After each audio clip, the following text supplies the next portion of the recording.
Selamat pagi, Assalamualaikum warahmatullahi wabarakatuh. Hari ini saya akan menjelaskan apa sih matematika gasing itu. Nah, pencetus konsep matematika gasing ini adalah Profesor Yohanes Surya. Matematika metode gasing. Jadi metode itu adalah langkah demi langkah atau sebuah cara untuk mencapai suatu hasil. Kemudian gasing itu adalah sebuah akronim yang kepanjangannya adalah gampang, asik, dan menyenangkan. Nah, jadi matematika menggunakan metode gasing itu adalah langkah demi langkah pembelajaran matematika secara gampang, asik, dan menyenangkan. Nah, cara pembelajaran matematika gasing ini dibuat secara berurutan, mulai dari yang paling mudah sampai yang paling sulit. Jadi ada langkah-langkahnya. Jadi langkahnya itu mulai dari yang paling mudah dulu, kemudian agak sulit, baru yang sulit. Nah, kemudian anak diusahakan itu memahami sendiri konsep dari matematika, sehingga nanti anak bisa menemukan sendiri ahanya. Kemudian anak juga harus bisa menjelaskan how and why. How itu artinya bagaimana. Jadi bagaimana cara mengerjakan soal matematika misalkan. Kemudian why, mengapa? Jadi mengapa kok hasilnya bisa seperti itu? Langkah-langkah pembelajaran matematika gasing itu ada 3 langkah, Bapak Ibu. Jadi yang pertama adalah langkah konkret. Konkret itu artinya agar anak memahami konsep dan menggunakan alat peraga sebagai media pembelajaran, sehingga logika berpikir anak itu terbangun.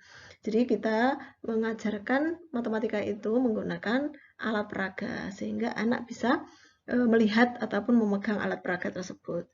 Kemudian yang kedua, secara abstrak. Abstrak ini adalah untuk membangun pola berpikir imajinasi. Sehingga dari konkret apa yang dilihat, apa yang dipegang tadi, kemudian anak bisa menuliskan di situ. Sehingga abstrak itu untuk membangun pola berpikir imajinasi atau menuliskan.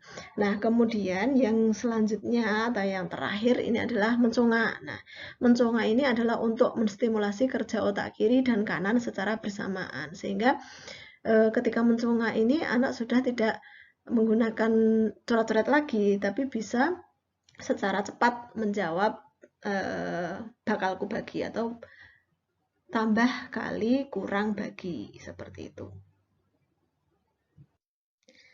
Nah, yang perlu diketahui lagi, dalam matematika gasing itu ada yang namanya titik kritis. Nah, apa itu titik kritis? Jadi setiap materi nanti akan pembelajarannya itu akan sesuai dengan tangga.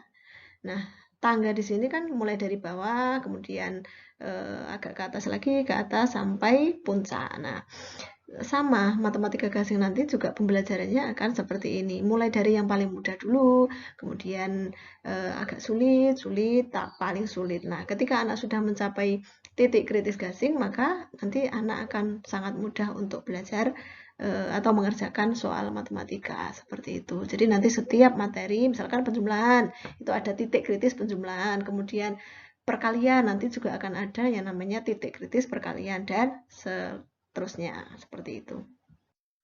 Nah, yang terakhir adalah manfaatnya. Jadi manfaat metode gasing ini yang pertama adalah menembus segala umur. Nah, jadi tidak hanya anak-anak saja yang bisa belajar, tapi juga orang dewasa pun juga bisa. Kemudian selalu diawali dengan yang konkret. Jadi bukan abstraknya dulu, tapi konkret baru abstrak, sehingga akan mudah dimengerti.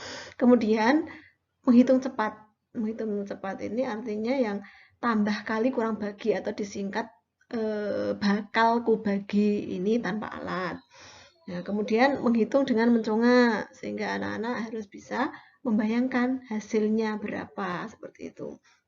Nah, kemudian meningkatkan IQ. IQ itu anak-anak berarti semakin cerdas mengerjakan soal matematika. Kemudian yang selanjutnya adalah meningkatkan EQ. EQ itu adalah anak-anak akan lebih mandiri, disiplin, tanggung jawab, dan juga jujur. Kemudian meningkatkan EQ itu artinya punya daya juang yang tinggi. Jadi ketika mengerjakan matematika yang biasa nih sulit, mungkin kemudian putus asa. Nah, insya Allah nanti kalau belajar matematika gasing akan memiliki daya juang yang tinggi atau semangat. Kemudian psikomotorik meningkat karena mengerjakan soal-soal matematika memacu keterampilan tangan. Kemudian seluruh materi matematika gasing itu juga sesuai dengan kurikulum sekolah. Efisiensi waktu. Kalau misalkan matematika ini dipelajari dengan sungguh-sungguh, maka 6 bulan itu sudah selesai materinya. Kemudian selanjutnya adalah mengurangi kepikunan. Nah, ini mungkin bagi Bapak Ibu ini bisa, ini cocok untuk dipelajari supaya awet muda atau tidak gampang pikun. Kemudian meningkatkan kesehatan atau membakar kolesterol. Kok bisa? Karena nanti ketika belajar matematika gasing itu akan latihan mengerjakan soal-soal yang banyak sehingga nanti akan bisa meningkatkan kesehatan atau membakar kolesterol seperti itu. Nah, mungkin itu perkenalan matematika gasing dari saya. Saya harapkan nanti Bapak Ibu bisa mengikuti dan bisa mempraktekkan di rumah untuk anak-anaknya. Karena kondisi saat ini kita belum boleh tatap muka, sehingga mau tidak mau orang tua harus bisa mendampingi anaknya untuk belajar. Mungkin itu saja dari saya. Terima kasih. Wassalamualaikum warahmatullahi wabarakatuh.